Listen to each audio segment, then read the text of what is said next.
Well, we got a good start in rainfall this year. We already got about 4 inches and a quarter of total precipitation. That's about double what we used to get based on our 30 years average. And that's pretty good for pastures, especially for alfalfa pastures that might start to catch up in growth to regrow in a month from now. So doesn't mean that the pasture, as you can see here, the alfalfa is still not growing pretty well, it's still kind of cold. That doesn't mean that we need to wait to start to do any management. We need to be proactive. Right now, soil sampling and analysis will be perfect. Keep in mind that alfalfa is a very high demand plant in phosphorus and potassium. Talking about potassium, alfalfa tends to take up more potassium than it needs. That's what we fancy say luxury consumption. And that has a problem because alfalfa that has high concentrations of potassium can cause milk fever in lactating cows. So that's why we need to apply properly. Now, what's the best time to fertilize alfalfa fields?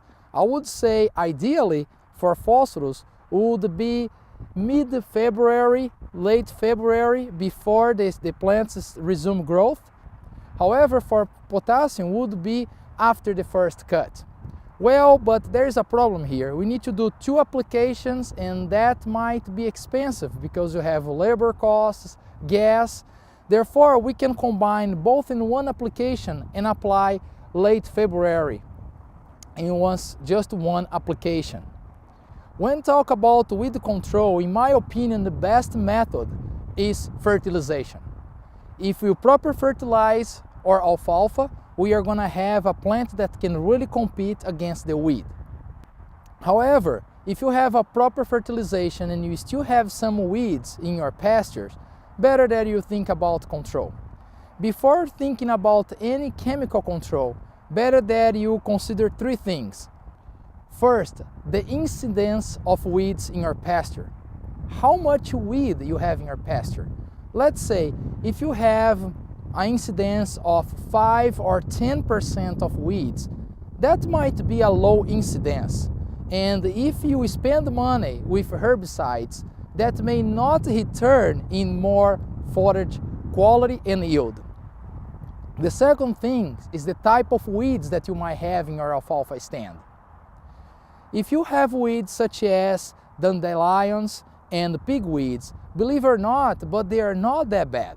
They won't affect the forage quality of your alfalfa. Finally, stand density is very important. Keep in mind that alfalfa is not a plant that compensates and fills gaps pretty well. Therefore, if you have a very thin stand and you apply a herbicide, you might be controlling those weeds, but the alfalfa may not fill the gaps and the weeds will return later.